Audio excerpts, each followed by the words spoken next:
زہ عزت و اعتلاء محمد کہ ہے عرش حق زیر پائے محمد، زہ عزت و اعتلاء محمد کہ ہے عرش حق زیر پائے محمد، خدا کی رضا چاہتے ہیں دو عالم، خدا چاہتا ہے رضائے محمد، خدا کی رضا چاہتے ہیں دو عالم، خدا چاہتا ہے رضائے محمد، خدا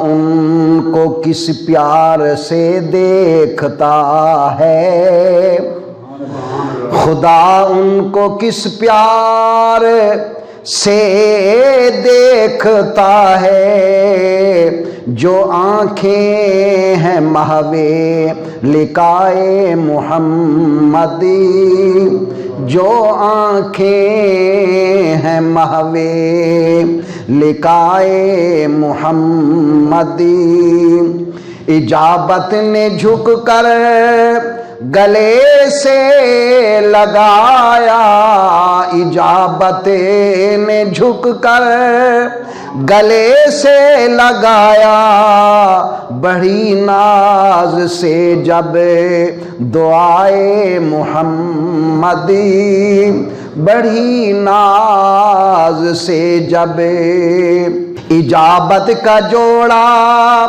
عنایت کا صحرا، دلہن بن کے نکلی دعائے محمد، دلہن بن کے نکلی دعائے محمد، رضا پل سے اب وجدی کرتے گزریے، رضا پل سے ابھی وجدی کرتے گزریے، کہ ہے رب سلم صدائے محمد، کہ ہے رب سلم صدائے محمد، وما ارسلناک الا رحمتا للعالمین۔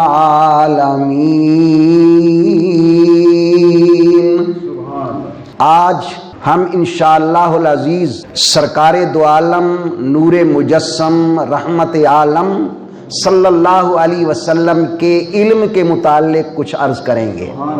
اللہ کریم نے قرآن مجید میں ارشاد فرمایا، وما ارسلناک الا رحمتا للعالمین، نہیں بھیجا ہم نے آپ کو اے پیارے محبوب، اے پیارے نبی، اے پیارے غیب کی خبریں دینے والے، مگر کیا بنا کر بھیجا ہے؟ الا رحمتا للعالمین، مگر تمام جہانوں کے لیے رحمت بنا کر بھیجا ہے۔ یہ ما نافیہ ہے اور آگے ہے الا، یعنی اس کلام میں رب نے حصر بیان فرمائی۔ حصر کیا ہوتی ہے؟ نفی اور اس بات کا مجموعہ ہوتا ہے، یعنی رب نے فرمایا اے پیارے حبیب، ہم نے آپ کو صرف اور صرف رحمت ہی بنا کر بھیجا ہے۔ اور کن کے لیے رحمت بنا کر بھیجا؟ عالمین جمع ہے عالم کی، اور جب جمع پر الف لام آ جاتا ہے تو استغراق کا فائدہ دیتا ہے، یعنی اے پیارے حبیب، میں نے جتنے عالم پیدا فرمائے ہیں کوئی عالم بھی ایسا نہیں جو تیری رحمت کا محتاج نہ ہو، ہر عالم کے لیے تیری ذات کو میں نے رحمت بنا کر بھیجا ہے۔ یہاں علماء کرام فرماتے ہیں کہ میرے آقا راحم ہیں، رحمت فرمانے والے ہیں۔ کن پر رحمت کرنے والے ہیں؟ دنیا والوں پر، تمام عالمین پر۔ تو گویا میرے آقا راحم ہوئے، تمام عالمین مرحوم ہوئے، اور رحمت کرنے والے کے لیے کچھ چیزیں ضروری ہوتی ہیں۔ سب سے پہلی بات جو رحمت کرنے والے کے لیے ضروری ہے کہ وہ زندہ ہو. اگر وہ زندہ نہیں ہوگا، رحمت نہیں کرے گا. یہ ہمارے عرف میں بھی مشہور ہے کہ مردہ بدست زندہ. جو مر جاتا ہے وہ تو زندہ کے رحم و کرم پر ہوتا ہے، وہ کسی پر رحم کیا کر سکتا ہے؟ گویا رب نے وما ارسلناک الا رحمت للعالمین فرما کر اعلان کر دیا کہ اے دنیا والو، یہ نہ سمجھنا کہ میرے آقا مزار پر انوار میں مر کر چلے گئے ہیں، بلکہ سرکار نے جگہ تبدیل کر لی ہے، ایک مکان سے دوسرے مکان میں چلے گئے، بلکہ میرے آقا اپنی مزار پر انوار میں دنیاوی زندگی سے بھی بہتر زندگی حاصل کیے ہوئے ہیں. سرکار زندہ ہیں اور دنیاوی زندگی سے بھی بہتر زندگی رکھتے ہیں. چاہیں تو مزار پر انوار میں بیٹھ کر تمام عالمین کو نگاہ نبوت سے مشاہدہ کریں، چاہیں تو کسی غلام کے پاس خود بھی تشریف لے جائیں. اور نبی مکرم شفیع معظم صلی اللہ علیہ وسلم کے راحم ہونے کے لیے پہلی شرط کیا ہے؟ کہ وہ زندہ ہیں، اور دوسری شرط کہ وہ باخبر بھی ہو. جو رحمت کرنے والا ہوتا ہے، جو راحم ہوتا ہے، وہ باخبر بھی ہو. اگر باخبر نہیں، با علم نہیں، اس کے پاس علم نہیں، وہ رحم نہیں کر سکتا. تو معلوم ہوا رب نے یہ بھی اعلان کر دیا کہ میرے حبیب زندہ بھی ہیں اور ہر امتی کے ہر کام سے باخبر بھی ہیں. چنانچہ شاہ عبد الحق محدث دہلوی رحمت اللہ تعالی علیہ اپنی کتاب مدارج النبوت میں لکھتے ہیں کہ میرے آقا کے علم کا کیا حال ہے. سرکار دو جہاں صلی اللہ تعالی علیہ وسلم اپنے ہر امتی کے ہر لطیفے سے باخبر ہیں کہ میرے کس امتی کا کون سا لطیفہ چل رہا ہے اور کون سا لطیفہ بند ہے. نبی کریم صلی اللہ تعالی علیہ وبارک وسلم کی اسی علم والی صفت کے متعلق آپ کے سامنے کچھ معروضات عرض کروں گا، لیکن سب سے پہلی بات یہ عرض کرتا ہوں کہ میرے آقا کی شان تو وراء الورا ہے.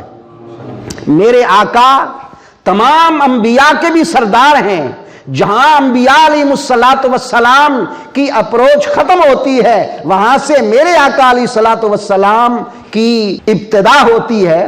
سرکار دو عالم صلی اللہ تعالی علیہ وسلم کو رب نے انبیاء پر بھی فوقیت عطا فرمائی اور فرمایا تِلْكَ الرُّسُلُ فَضَّلْنَا بَعْضَهُمْ عَلَى بَعْضٍ، کہ بعض رسولوں کو ہم نے بعض پر فوقیت عطا فرمائی. کچھ تو وہ ہیں جن سے رب نے کلام فرمایا، اور کچھ وہ ہیں جن کو درجوں بلندیاں عطا فرمائی. اور وہ کون ہیں؟ وہ ہمارے آقا محمد کریم صلی اللہ تعالی علیہ وبارک وسلم ہے. ان کی ذات تو بہت اعلیٰ ہے، عرفہ ہے، لیکن آپ کے ذرا غلاموں کی شان بھی دیکھ لیں. جن کے غلاموں کی شان یہ ہو تو آقا کی شان کا کون اندازہ لگا سکتا ہے؟ حضرت سیدنا صدیق اکبر رضی اللہ تعالی عنہ، پہلے خلیفۃ المسلمین، امیر المؤمنین، روحانی جسمانی خلیفے میرے آقا علیہ الصلوۃ والسلام کے، تو وہ جب انتقال کرتے ہیں، حدیث پاک میں آتا ہے کہ جب انتقال کرتے ہیں، انتقال کے وقت اپنی بیٹی زوجہ نبی صلی اللہ علیہ وسلم، ام المومنین، محبوب خدا حضرت اما عائشہ صدیقہ رضی اللہ تعالی عنہا سے فرماتے ہیں، اے بیٹی عائشہ، میں اس دنیا سے جا رہا ہوں، میرا جو ترکہ ہے وہ تم اپنے بھائیوں میں تقسیم کر لینا، اور تم بھی لینا اور تیری دوسری بہن بھی لے گی. آپ نے عرض کیا ابا جان میں تو اکیلی ہوں، میری تو دوسری بہن نہیں ہے، میری دوسری بہن کس طرح حصہ لے گی؟ آپ نے کیا فرمایا؟ غلام مصطفیٰ نے کیا فرمایا؟ یہ تو میرے مصطفیٰ کے غلام کے علم کا یہ عالم ہے. حضرت سیدنا صدیق اکبر فرماتے ہیں، بیٹی میری جو بیوی بنت خارجہ حاملہ ہے، رب نے مجھے یہ الہام عطا فرمایا ہے کہ اس کو رب بیٹی عطا کرے گا. چنانچہ پیدا ہوئی تو بیٹی، اس کا نام ام کلثوم رکھا گیا. تو یہ تو حضرت سیدنا صدیق اکبر کو بھی رب نے میرے آقا کے غلام کو بھی علم عطا فرما دیا. پیٹ میں کیا ہے، بیٹا ہے یا بیٹی ہے، یہ آپ کے غلاموں کے علم کا حال ہے. اور یہ تو صحابہ ہیں کیونکہ میں نے پہلے بھی ایک مرتبہ عرض کیا تھا، تمام کتب، اکتاب، اغیاس، اوتاد جمع ہوں، وہ ایک صحابی کے پاؤں کے ساتھ لگی مٹی کا درجہ بھی نہیں پا سکتے۔ یہ تو صحابہ ہیں، ان کی تو پوری امت سے اعلیٰ درجہ اور مقام ہے۔ آئیے ذرا 14ویں صدی کے ایک ولی کامل کی بات بھی سن لیں، خواجہ غلام حسن سبہاگ رحمت اللہ تعالی علیہ۔ ایک ہندو مر جاتا ہے، کافر مر جاتا ہے، اور ہندوؤں کا ایک رسم ہوتی ہے کہ جب ان کا کوئی ہندو مر جاتا ہے لکڑیاں اکٹھی کر کے اس کو جلا دیا جاتا ہے۔ ہندو مر گیا، لکڑیاں اکٹھی کی گئیں، لکڑیوں کو آگ لگائی گئی، اور آگ لگانے کی انتہائی کوشش کی گئی، لیکن آگ نہیں لگتی۔ بڑی کوشش کی، آخر کسی نے کہا کہ یہاں ایک بزرگ رہتے ہیں، ذرا ان سے پوچھ لیں بھئی یہ آگ کیوں نہیں لگتی۔ تو خواجہ غلام حسن سبہاگ رحمت اللہ علیہ کی بارگاہ میں حاضر ہوئے، عرض کیا حضور ہمارا اپنا آدمی ہے، مسلمان نہیں ہے، ہمارا ہندو ہے، اور ہم اس کو جلانا چاہتے ہیں اپنے مذہب کے مطابق، لیکن آگ نہیں لگتی لکڑیوں کو، اس کی وجہ کیا ہے؟ آپ نے فرمایا میاں ایسا کرو، وہاں سے لکڑیاں اٹھاؤ، ذرا دور رکھو تو پھر آگ لگ جائے گی۔ چنانچہ آگ وہاں سے لکڑیاں اٹھائی گئیں، دور رکھ کے آگ لگائی گئی، آگ لگ گئی اور وہ جل گیا۔ لیکن کچھ دنوں کے بعد آپ کے ایک مرید خاص نے عرض کیا حضور اس میں کیا معاملہ تھا کہ وہاں لکڑیوں کو آگ نہیں لگ رہی تھی اور وہاں جا کر لکڑیوں کو آگ لگی؟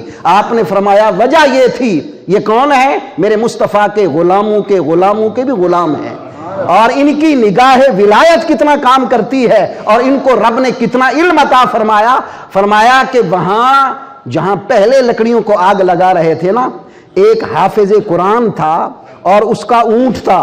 اس وقت یہ پجارو پراڈو اور یہ ٹوڈی وغیرہ نہیں تھی، اس وقت سواری ہوتی تھی اونٹوں پر، خچروں پر، گدھوں پر۔ تو اس حافظ قرآن کی سواری تھی اونٹ، وہ اس پر سوار ہو کر سفر کرتا، اور سفر کرتے وقت قرآن کی تلاوت بھی کرتا رہتا تھا، سفر بھی کرتا رہتا، اور وہ اونٹ قرآن بھی سنتا تھا، سفر بھی کرتا تھا۔ اب اسی حافظ قرآن کے اونٹ کی ہڈی وہاں دفن تھی، اس لیے آگ نہیں لگتی تھی۔ تو اس لیے میں نے کہا کہ اٹھا کے دوسری جگہ رکھ دو۔ معلوم ہوا ایک تو یہ پتا چلا کہ رب کے محبوب کے غلاموں کے غلاموں کے غلاموں کی نگاہ کا یہ عالم ہے، اور ان کے علم کا یہ عالم ہے، اور سرکار دو عالم کے علم کا کون اندازہ لگا سکتا ہے؟ کسی نے کیا خوب عقیدت سے عرض کیا کہ یہ شان ہے خدمت گاروں کی، سرکار کا عالم کیا ہوگا؟ جب حسن تھا ان کا جلوہ نما، انوار کا عالم کیا ہوگا؟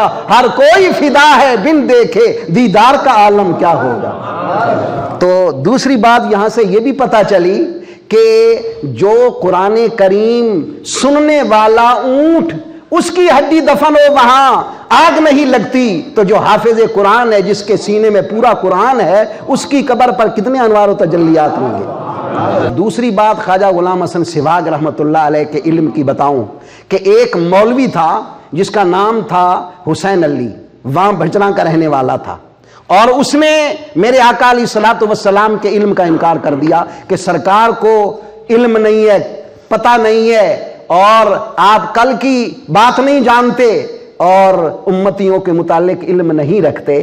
اسی لیے انہوں نے کہا ہے کہ جس کا نام محمد ہے صلی اللہ علیہ وسلم اس کو دیوار کے پیچھے کا علم نہیں۔ ایسا علم، ایسا ایمان ہمیں نہیں چاہیے، ایسا عقیدہ ہمیں نہیں چاہیے، بلکہ ہمارا عقیدہ کیا ہے؟ قرآن و حدیث کے مطابق کہ رب ذوالجلال کی ذات کے بعد اگر قرآن کریم کے نزول کے بعد سب سے زیادہ عالم ہے کائنات میں تو میرے مصطفیٰ کی ذات ہے۔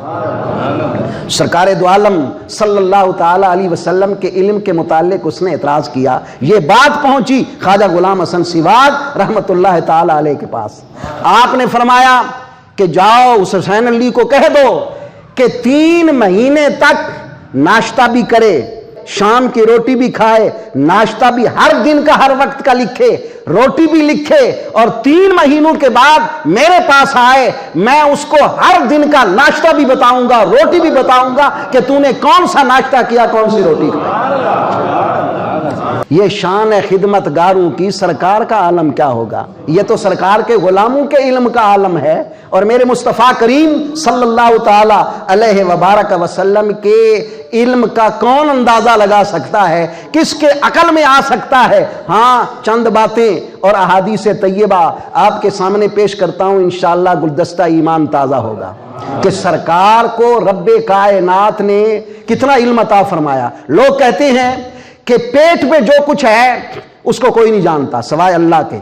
ہاں بالکل ہم بھی مانتے ہیں، اور قرآن کریم کی آیات پر ہمارا بھی یقین ہے، لیکن قرآن کریم کی آیت کا مطلب کیا ہے؟ مطلب تو ذرا سمجھیں۔ مطلب یہ ہے رب کائنات اعلان کر رہا ہے کہ اے لوگو، ذاتی علم اور ذاتی طور پر علم رکھنا یہ رب ذوالجلال کی ذات کا کام ہے، لیکن رب جس کو عطا فرمانا چاہے عطا بھی فرما سکتا ہے، عطا کی کوئی نفی نہیں۔ اس لیے رب نے اپنے پیارے محبوب کو یہ بھی علم عطا فرمایا کہ پیٹ میں کیا ہے، صرف یہ نہیں کہ کیا ہے بلکہ یہ بھی عطا فرمایا کہ کیا ہے، کیا بنے گا، اس کی پشت سے کتنے اولاد نکلے گی، کون کون سی وہ صفات کی مالک ہوگی۔ چنانچہ دلائل النبوت کتاب کا نام ہے، اور لکھنے والا کون ہے؟ ابو نعیم۔ وہ حدیث پاک نقل کرتے ہیں، کس سے؟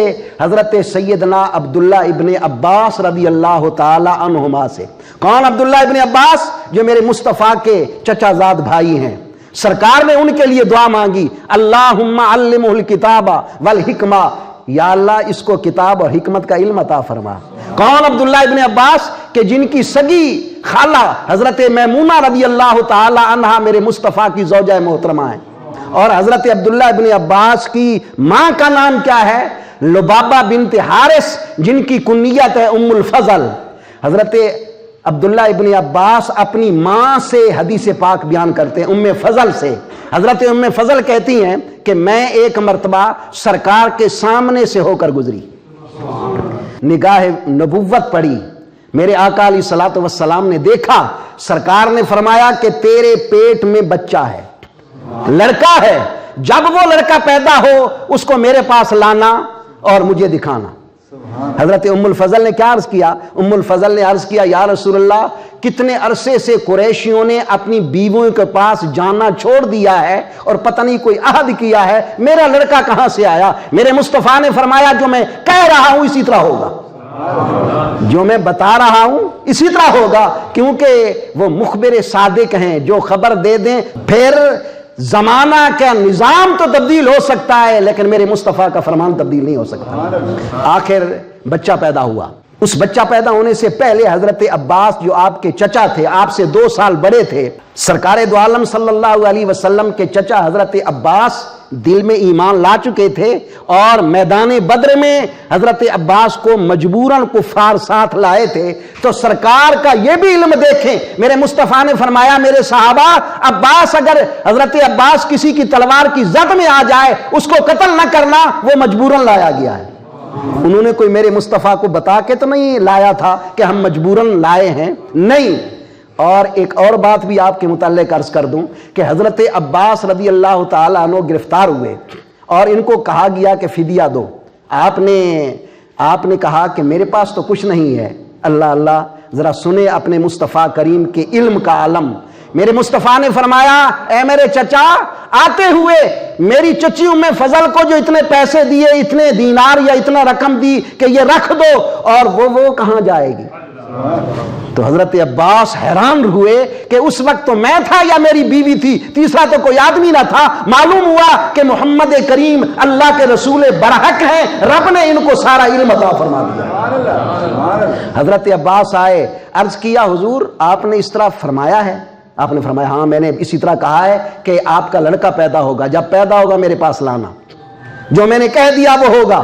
چنانچہ حضرت ام فضل کا بیٹا پیدا ہوا، اس کا نام کیا تھا؟ عبداللہ۔ حضرت عبداللہ ابن عباس جس کو کہا جاتے ہیں، بہت بڑے محدث بنے، بہت بڑے فقیہ بنے، اور صحابہ میں فتویٰ دینے والے صحابہ جو 7 تھے ان میں سے ایک تھے حضرت عبداللہ ابن عباس رضی اللہ تعالی عنہما۔ اور میرے آقا کے پاس لایا گیا، حضرت عبداللہ کے دائیں کان میں آذان فرمائی سرکار نے، بائیں کان میں تکبیر پڑھی، اور اپنا لعاب مبارک ان کو عطا فرمایا اور دعا بھی دی۔ تو پھر کیا فرمایا سرکار نے یہ فرمایا تھا نا کہ آپ کے پیٹ میں لڑکا ہے۔ جب ان کے لیے دعا کی، آپ نے فرمایا اے میری چچی ام الفضل، یہ عبداللہ وہ ہے کہ جو بہت سے خلیفوں کا باپ ہے، اس کی پشت سے بڑے خلیفے ہوں گے، کوئی صفا ہوگا، کوئی جو ہے مہدی ہوگا۔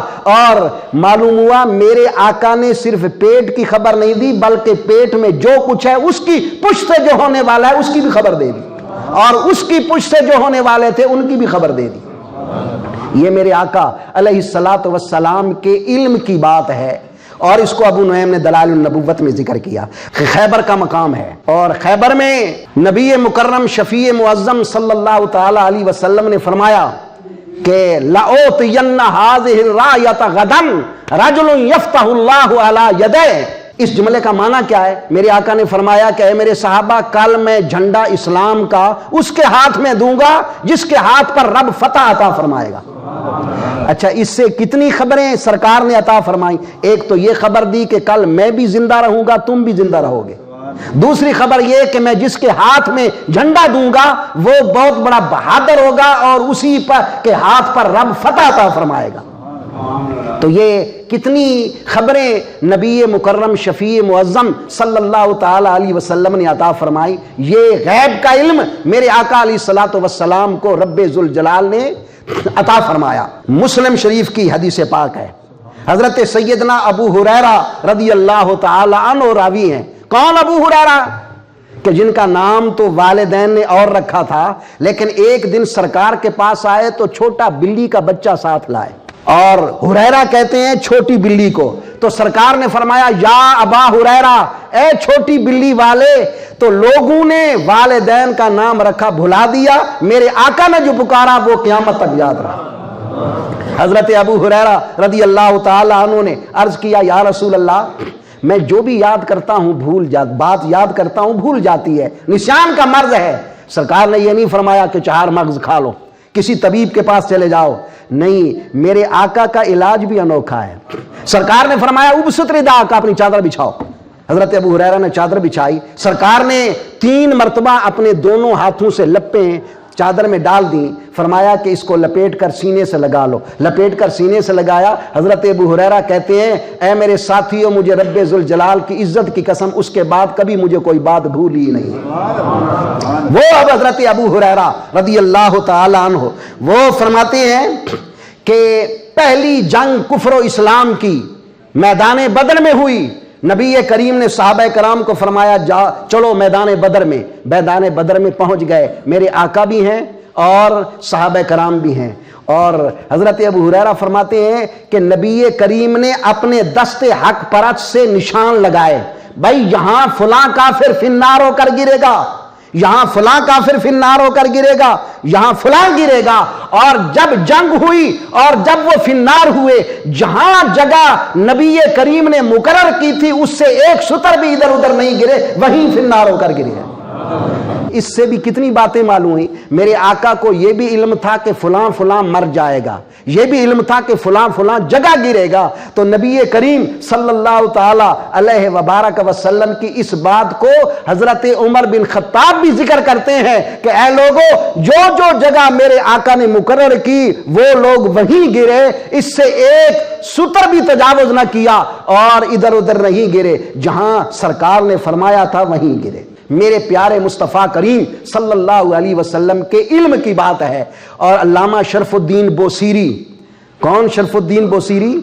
ان کی بات بھی سرکار کے علم پر دلالت کرتی ہے۔ شرف الدین بوصیری، آپ نے علماء سے اکثر سنا ہوگا کہ آخر میں فالج کی بیماری پڑ گئی، ایک حصہ مفلوج ہو گیا، کام کرنا چھوڑ گیا، رات کو سوئے ہیں اور یہ ارادہ کیا کہ دنیا کے بادشاہوں کی تعریفیں کی ہیں، آج کیوں نہ محمد کریم کی تعریف کے لیے قلم اٹھاؤں۔ تو کیا لکھا؟ مولا یا صلی وسلم دائمن ابدا علی حبیبک خیر الخلق کلہم۔ اور ایک شعر یہ بھی ہے، کیا؟ فَإِنَّ مِن جُودِكَ الدُّنْيَا وَضَرَّتَهَا، اے پیارے حبیب یہ دنیا اور آخرت یہ تو آپ کی سخاوت کا صرف ایک حصہ ہے۔ وَمِنْ عُلُومِكَ عِلْمَ اللَّوْحِ وَالْقَلَمِ، اور لوح اور قلم کا علم جو ہے اے پیارے حبیب یہ بھی آپ کے علم کا ایک حصہ ہے، پورا علم نہیں ہے، پورا علم یا رب جانے یا مصطفیٰ جانے۔ اور شرف الدین بوصیری جب بیمار ہوئے، رات کو سوئے، رکھ کر یہ قصیدہ لکھ کر سوئے،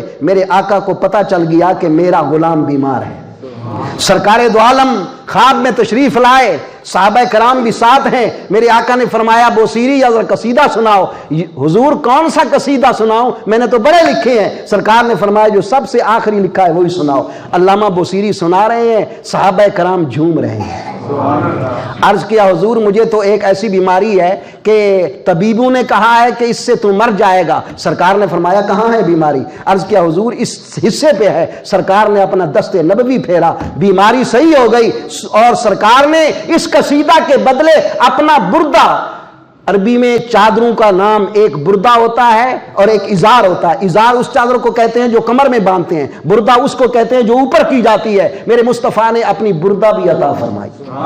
صبح اٹھے علامہ بوسیری بردہ شریف بھی پڑا ہوا ہے اور پورا کمرہ خوشبو سے مہک رہا ہے، اور علامہ بوسیری ٹھیک ہیں، بازار میں چلتے ہیں، ایک دیوبندی قصیدہ شرح قصیدہ بردہ لکھ کر کہتا ہے کہ علامہ بوسیری بازار میں چل رہے ہیں، ایک گرد و غبار میلے کپڑے والا وہ کہتا ہے بوسیری، اس نے آواز دی، علامہ بوسیری نے پیچھے مڑ کے دیکھا، وہ کہتا ہے کہ ذرا وہ قصیدہ تو سناؤ جو رات سرکار کو سنایا تھا۔ علامہ بوسیری کہتے ہیں میاں تو کہاں تھا؟ کہنے لگا کہ میں بھی مصطفیٰ کی کچہری میں موجود تھا جب تو قصیدہ سنا رہا تھا۔ تو کچھ اولیاء کرام حضوری بھی ہوتے ہیں، سرکار کی بارگاہ میں ان کو حاضر ہونے کی اجازت ہوتی ہے۔ تو حضرت علامہ بوسیری کو آ کر عیادت پرسی کرنا، بیماری سے صحت عطا فرمانا، یہ میرے مصطفیٰ کے علم کی دلیل ہے کہ مزار پر انوار کو میں نبی کریم صلی اللہ علیہ وسلم کو علم ہوا کہ میرے غلام پر بیماری نے حملہ کر دیا ہے اور میرا قصیدہ بھی لکھ دیا ہے۔ تو آج اگر کوئی سب سے بڑا سیاسی اور سب سے بڑا دنیا دار اس کا کوئی نوکر ہو، وہ یہ اپنے لیے عیب سمجھتا ہے کہ میرا نوکر کہیں اور جائے، میرے مصطفیٰ کا نوکر تو دنیا میں وہ شہنشاہی کرتا ہے۔ حضرت معاذ بن جبل رضی اللہ تعالی عنہ، حضرت معاذ بن جبل رضی اللہ تعالی عنہ کو جب سرکار نے یمن میں بھیجا کیا قاضی بنا کر، تو آپ نے کیا فرمایا؟ اے معاذ سن کہ تو جا رہا ہے، اور جب تو واپس آئے گا نا تو مجھے اس دنیا میں نہیں پائے گا، شاید تم میری مسجد سے گزرے گا اور میری مزار سے گزرے گا۔ معلوم ہوا میرے آقا کو معلوم تھا کہ جب یہ میرا غلام آئے گا میں اس دنیا سے برقع پوش ہو جاؤں گا۔ تو سرکار کو اپنی انتقال کا پتا تھا، اور پھر کہاں آپ نے انتقال کرنا ہے اس کا بھی پتا تھا۔ آؤ حدیث پاک اٹھاؤ، مسلم شریف کی حدیث پاک ہے، حضرت ابو ہریرہ رضی اللہ تعالیٰ عنہ روایت کرتے ہیں کہ سرکار نے انصار سے فرمایا، انصار کون ہے؟ انصار کہاں رہتے تھے؟ مدینہ طیبہ میں، اور مہاجرین مکہ سے آئے تھے مدینہ میں۔ انصار کو آپ نے فرمایا کہ اے انصار، جہاں تمہاری زندگی ہماری زندگی بھی وہاں، جہاں تمہاری موت ہماری موت بھی وہاں۔ معلوم ہوا میرے آقا کو یہ بھی پتا تھا کہ میں نے کب انتقال کرنا ہے اور کس جگہ پر انتقال کرنا ہے، میری مزار پر انوار کہاں بنے گی۔ یہ سارا علم کی باتیں ہیں۔ نبی مکرم شفیع معظم صلی اللہ تعالی علیہ وبارک وسلم کی ذات طیبہ کو رب ذوالجلال نے ما کان و ما یکون کا عالم بنا کر بھیجا، اور یہ علم کس ضمن میں ملا؟ یہ قرآن کریم کے ضمن میں ملا۔ جب قرآن کریم اتر چکا، مکمل ہو گیا، تو میرے مصطفیٰ کا علم بھی مکمل ہو گیا۔ قرآن کریم کے اترنے کے بعد کوئی ایسی بات نہ تھی جو رب نے پیارے محبوب کو نہ عطا فرما دی ہو۔